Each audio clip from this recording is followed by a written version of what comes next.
இன்றைக்கி நான் சம்பாரம் பண்ண போகிறேன். அதுக்கு என்னெல்லாம் வேணும்னா, ஒரு 2 கிளாஸு மோர் எடுத்துருக்கேன்,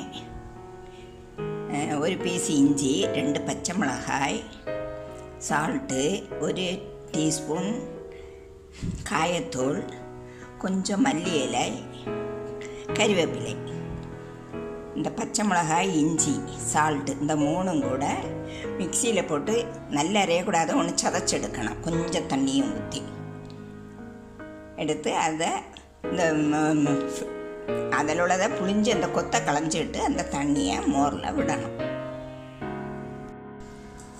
இந்த சதைச்சி வச்சுருக்கேன், இதை கையில் ஊற்றி அதை புளிஞ்சு கொத்தை களைஞ்சிடணும். அந்த தண்ணியை இந்த மோரில் ஊற்றணும். இந்த கொத்தமல்லி கீரையும் இதில் தூக்கி போட்டு கலக்கி சால்ட்டெல்லாம் சரியாக இருக்கான்னு பார்த்துக்கணும். காயத்தூளையும் போடணும். பார்த்திங்களா, அந்த மிக்சியில் உள்ளதை நான் கை வச்சு புளிஞ்சு அந்த கொத்தை எடுத்துட்டு அதை இதில் ஊற்றி கொத்தமல்லி கீரையும் போட்டு சால்ட்டெல்லாம் இருக்கான்னு பார்த்துக்கணும். இதுதான் சம்பாரம். இது இந்த வெயில் சமயத்துல எல்லாம் கலக்கி வச்சுருந்தா தண்ணி தாகம் வர சமயம் இது சாப்பிட்டா நல்லா இருக்கும். சாதத்துக்கு கூடயும் பிசைஞ்சு சாப்பிடலாம்.